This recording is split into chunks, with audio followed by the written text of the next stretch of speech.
السلام عليكم ورحمة الله وبركاته. ازيكم يا حبايبي، عاملين ايه؟ يا رب كلكم تكونوا بخير. النهارده ان شاء الله هنعمل قرص، اللي هي القرص بتاعة الفران، اللي بتبقى محشية من جوه قرفة وسكر. هنعملها بطريقة سهلة جدا وبسيطة جدا، يعني تنفع كده مع شرب الشاي او الحليب، يعني جميلة جدا جدا. تنفع فطار وتنفع وجبة عشاء خفيفة، او وجبة فطار كده تكون جميلة جدا مع كوباية شاي. هجيب كده بولة تكون واسعة شوية، هنزل كده بكوباية من الحليب الدافي،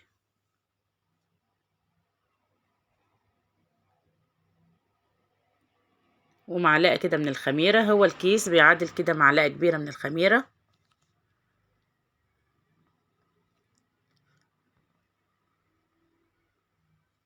ولازم الحليب او اللبن يكون دافي يا جماعة، ما يكونش سقعان ولا يكون سخن.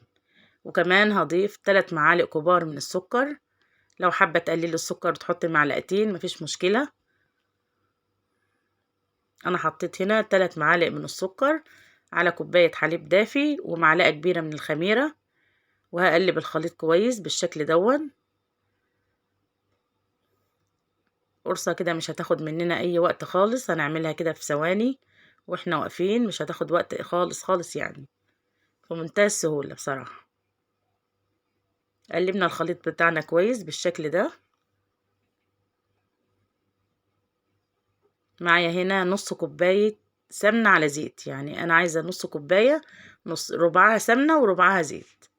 لو حابة تحطي زيت بس مفيش مشكلة. هنقلب الحليب مع الخميرة مع السمنة والزيت ومع السكر، هنقلبهم كويس جدا بالشكل دون لغاية ما الخليط كله يتجانس كده مع بعضه. هنزل كده برشة صغيرة من الملح، يعني ذرة صغيرة كده من الملح يعني. وهنقلب كويس جدا بالشكل دون. معايا هنا 4 كوبايات من الدقيق.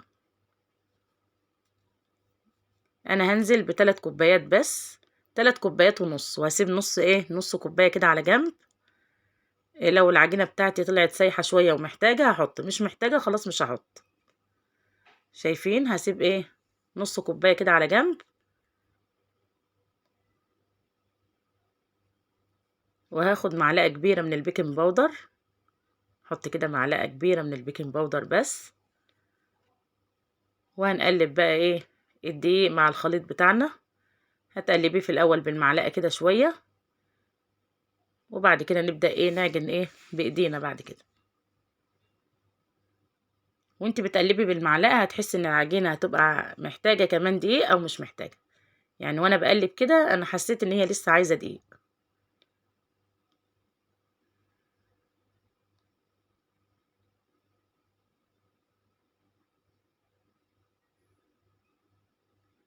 شايفين؟ هنزل بنص كوباية الدقيق، يعني القرصة بتاعتي اخدت مني 4 كوبايات بالظبط، 4 كوبايات من الدقيق. هنعجن العجينة كويس ونحاول نلمها كده. هي سهلة جدا جدا، والعجينة بتتلم معاكي بمنتهى السهولة. زي ما انتوا شايفين كده، عجينة لينة كده وطرية وجميلة. تعملي مقادير مظبوطة تطلع معاكي العجينة جميلة جدا ومظبوطة جدا. شايفين العجينة عاملة معايا ازاي؟ ما شاء الله، يعني جميلة جدا.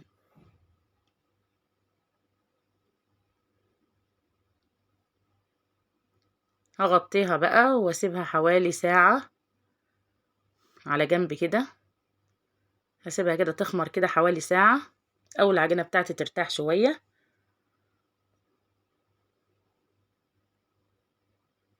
شايفين اللي اختمرت وعلت ازاي؟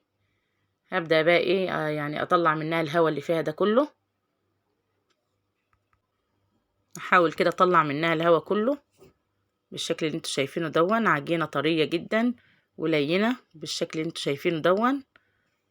ما خدتش مننا وقت خالص ولا مجهود ولا مقادير، يعني مقاديرها بسيطة جدا جدا وموجودة في كل بيت يعني. انا نزلت بقى كده على الرخامة علشان يعني اعرف اقطعها. هقطعها كده جزئين وكل جزء اقطعه برضو ايه على جزئين كده بالشكل دون. لو عندك قطعة كويسة تقدر تقطعها بيها بكل سهولة. زي ما انتوا شايفين كده هقطعها ايه قطع صغيرة بالشكل اللي انتوا شايفينه دون. ما شاء الله 4 كوبايات دقيق عملوا لي كمية كبيرة. مقادير بسيطة جدا جدا، ويعني هتعجبكم جدا والله. يعني انا مجرباها كم مرة، حلوة جدا جدا واحلى من اللي بتجيبها كمان من بره. ومقاديرها بسيطة ومش مكلفة. بتروحي تجيبيها من المخبز او من الراجل اللي بيبيعها، بتبقى غالية جدا جدا جدا. في الفرن بتبقى غالية قوي يعني. ب4 كوبايات دقيق هتعمليها في كل سهولة بكمية كويسة، يعني هتقضيكي وهتفيض معاكي كمان. انا معايا هنا حوالي ربع كوباية من المية، ومعايا هنا كوباية كبيرة من السكر، ومعايا كوباية سمسم، وكمان معايا قرفة. اول حاجة انا هاجي كده على المية بتاعتي، على ربع كوباية المية هنزل كده بحوالي ايه معلقتين من السكر، وهدوبهم كويس في المية بالشكل دون. يعني ربع كوباية المية هاخد له ايه معلقتين سكر كده، وهدوبهم كده مع المية. وباقي السكر المتبقي معايا هنزل عليه كده ايه بحوالي ربع كوباية من ربع معلقة من القرفة. وهقلب القرفة كده مع السكر. الله على ريحته جميلة جدا يا جماعة. قرفة بقى مع السكر بقى ريحتها تحفة. خلاص. وانا عملت كده ايه كورت بقى العجينة بتاعتي على حسب ايه القطعة اللي انا عايزاها. زي ما انتوا شايفين بتتفرد بكل سهولة. هنزل كده ايه بمعلقة من السكر، وهقفل العجينة بتاعتي بالشكل دوت. هتقفلها كويس جدا علشان ايه السكر ما يخرجش منها، او يسيح من يعني يخرج ويسيح في الفرن وهي بتستوي. قفليها كويس جدا بالشكل ده. وهتنزلي في المية كده ام سكر، وبعد كده هتنزلي في السمسم. الخطوة دي جميلة جدا ومهمة. حتى كمان المية اللي فيها سكر دي لما بتيجي تحطي العجينة في السمسم بيلزق السمسم. شايفين بتلزق ازاي؟ جميلة جدا. ولا يعني بعد ما يستوي في الفرن ولا السمسم بيقع منه ولا حاجة. طريقة سهلة جدا وخطوة حلوة قوي. خطوة المية ام سكر دي حلوة جدا، بتخلي السمسم يمسك كده في العجينة. زي ما انتوا شايفين بتفردي ايه القطعة بمنتهى السهولة، وبنحطها في المية ام سكر ونرجع نحطها في السمسم بالشكل اللي انتوا شايفينه. وانت بتحطها في الصينية يعني ايه بططيها كده بس شوية صغيرين كده بايديكي زي ما انت شايفة كده، يعني عشان تتفرد العجينة بتاعتي. شايفين ما شاء الله عاملة ازاي؟ بعد ما بنعملها كده بنغطيها بالفوطة حوالي 10 دقايق بس قبل ما ندخلها الفرن. وبتدخليها الفرن يعني على الرف اللي في النص. شايفين ما شاء الله جميلة جدا جدا. ريحتها وطعمها حلو قوي قوي عجبتهم. واحنا خلاص يعني في الشتاء والحاجات دي بتبقى حلوة قوي لما بنعملها لأولادنا. لو جعانين او مش لاقيين حاجة ياكلوها هتعجبهم جدا في اي وقت. او لو ابنك بيذاكر ممكن تحط له بقى قطعتين كده مع كوباية حليب.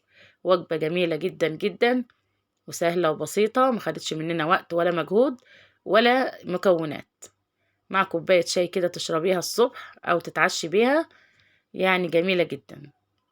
شايفين ما شاء الله حلو قوي. وناخد بالنا وهي في الفرن يا جماعة علشان ما تتحرقش منك. يعني كل تحطها في الفرن وكل شوية تبص عليها. حلوة قوي قوي قوي. والقرفة بالسكر مخلية طعمها روعة بصراحة، جميلة جدا جدا. حبايب قلبي لو عجبكم الفيديو بتاعي ما تنسونوش في اللايك والاشتراك في القناة علشان اعمل لكم مزيد من الفيديوهات. والسلام عليكم ورحمة الله.